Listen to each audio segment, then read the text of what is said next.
बहुत समय पहले की बात है। भोला अपनी बीवी आरती के साथ रहता था। वह बहुत ही मेहनती और ईमानदार इंसान था।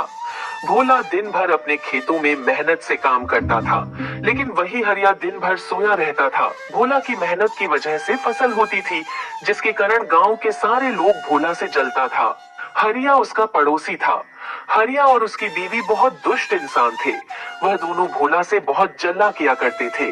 देखिए जी, इस भोले की फसल इस बार भी कितनी अच्छी हुई है। हमेशा इसके साथ ही अच्छा क्यों होता है। इस बार तो यह फसल बेचकर राजा ही हो जाएगा। तुम परेशान मत हो, इसको हम राजा नहीं होने देंगे मेरे जीते जी। ये कभी राजा की जिंदगी नहीं जी सकता। भोला सुबह उठता है और खेत के लिए निकल जाता है और अपनी फसल को देखकर बहुत खुश होता है। अब जाकर भोला की मेहनत सफल हो चुकी थी। इस बार लग रहा है अच्छी खासी कमाई हो जाएगी। फिर भोला घर को निकल जाता है। भोला की पत्नी भोला से कहती है, क्या हुआ, आप इतना देर से क्यों आए हैं? हमारी फसल अच्छी तो हुई है ना? फसल इस बार बहुत अच्छी हुई है। कल कटाई भी करनी है, उसी की व्यवस्था कर रहा हूँ। लगता है इस बार कमाई हो जाएगी।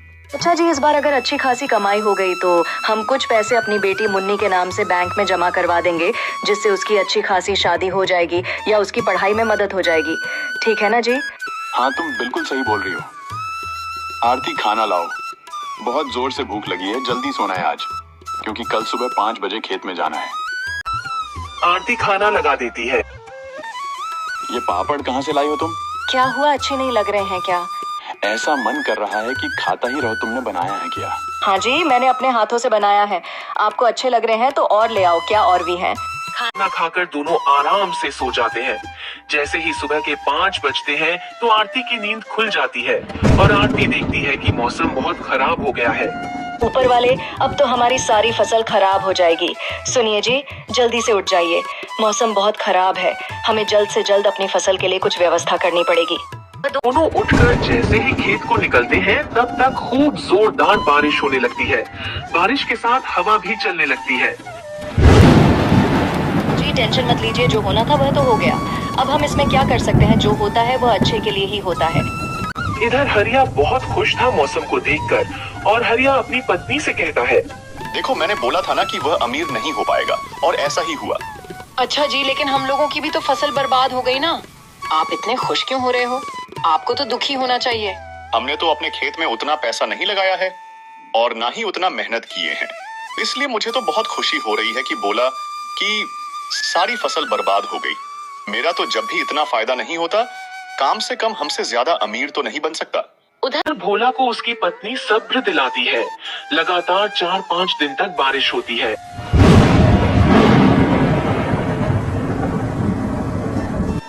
जब आसमान साफ होता है, भोला अपने खेत में जाकर देखता है कि उसकी सारी फसल खराब हो गई थी। भोला घर आकर सारी बात अपनी पत्नी को बताता है और टेंशन में आ जाता है। टेंशन मत लीजिए, मेरे पास एक आइडिया है जिसकी वजह से इस साल हम अपना खर्चा चला सकते हैं और हमें खेती पर भी निर्भर नहीं रहना होगा। कौन सा आइडिया जो तुम्हारे पास है? मैं समझा नहीं, तुम क्या कहना चाह रही हो? मुझे तो खेती के अलावा कुछ काम भी नहीं आता। सुनिए जी, हम पापड़ बेचने का काम शुरू करें। मैं पापड़ बनाऊंगी और आप गली गली जाकर बेच आना। क्या पता ऊपर वाले की कृपा से हमारा काम अच्छा खासा चलने लगे। तुम सही बोल रही हो, लेकिन पता नहीं कोई पापड़ खरीदेगा या नहीं। कहीं ऐसा ना हो हमारे पास जो कुछ बाकी के पैसे बचे हैं वह भी पापड़ में खराब ना हो जाए। पहले ही ऐसा मत सोचिए। मुझे पूरा विश्वास है कि हमारे पापड़ गांव के लोगों को जरूर पसंद आएंगे। आप एक काम करिए, मैं कुछ पापड़ बना देता हूँ, आप उन्हें गांव में बेचकर देखिए। आरती कुछ पापड़ बनाकर भोला को एक टोकरी में रखकर दे देती है और भोला पापड़ गांव की ओर लेकर निकल जाता है। पापा ले लो पापड़, मसालेदार पापड़, पापड़ ले लो पापड़। जो खाओगे खुश हो जाओगे, जो नहीं खाओगे वह पछताओगे। पापड़ ले लो पापड़, पापड़ ले लो पापड़, मसालेदार पापड़, पापड़ ले लो। तभी एक औरत भोला से पापड़ लेने आता है। भैया, ये पापड़ कैसे होते हैं और ये पापड़ कितने का है भैया? 10 का एक। बहन जी बोलिए, कितने दे दूं? मुझे 10 पापड़ दे दीजिए।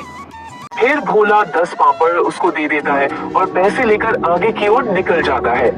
धीरे धीरे करके उसके सारे पापड़ बिक जाते हैं।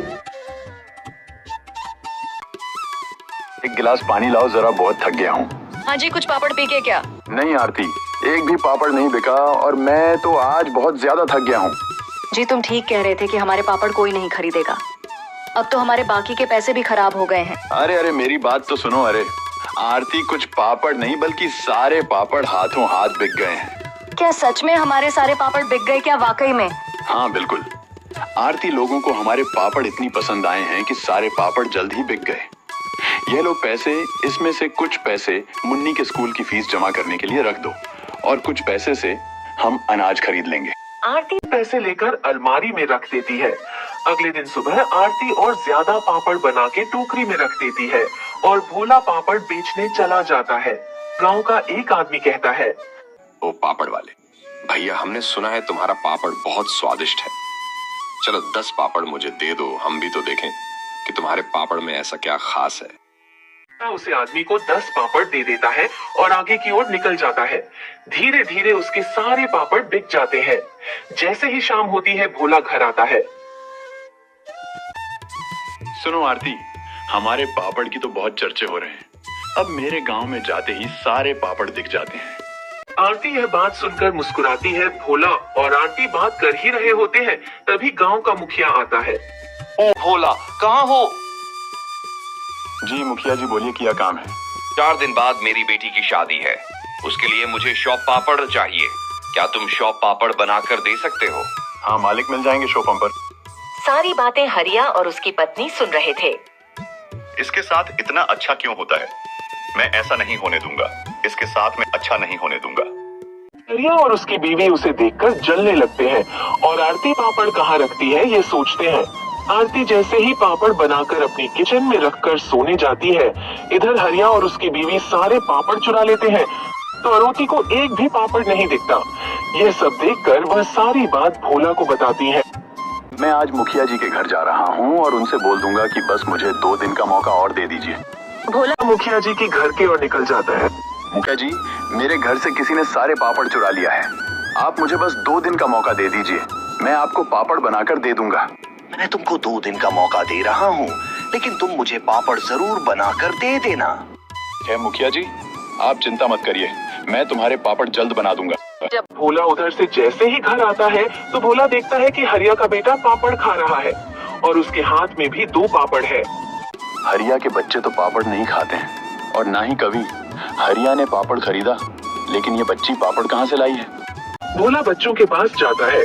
बच्चे, तुम पापड़ कहाँ से लाए हो? पापड़ तो मेरे पापा ने दिए हैं, मेरे घर में और भी ज्यादा पापड़ है। भोला सारी बात अपनी बीवी को बताता है। आपको मुखिया के घर जाना चाहिए और सारी बात बता देनी चाहिए, हमारे मुखिया जी ही मदद कर सकते हैं। फिर भोला मुखिया के घर जाता है और सारी बात मुखिया को बता देता है। फिर मुखिया अपने नौकर के साथ आता है और हरिया के घर में छानबीन करता है। जैसे ही मुखिया का छानबीन चलता है, उन्हें वह पापड़ मिल जाते हैं। यह क्या है? हरिया, क्यों तुमने पापड़ चुराया है? मुझे माफ कर दीजिए, मेरे अंदर ईर्ष्या आ गई थी, इसीलिए मैंने ऐसा किया है मुखिया जी। मुखिया जी, मैं आज के बाद ऐसी हरकत नहीं करूंगा। आप मुझे बस एक बार माफ कर दीजिए। नहीं, तुझे माफ करने लायक काम नहीं किया है। अगर मैं तुम्हें माफ कर दिया तो तुम फिर ऐसा काम करोगे। फिर सब मिलकर उसे खूब मारते हैं। तब से हरिया अच्छे हो जाते हैं और अच्छे से रहता है। कहानी अच्छी लगी तो सब्सक्राइब कीजिए।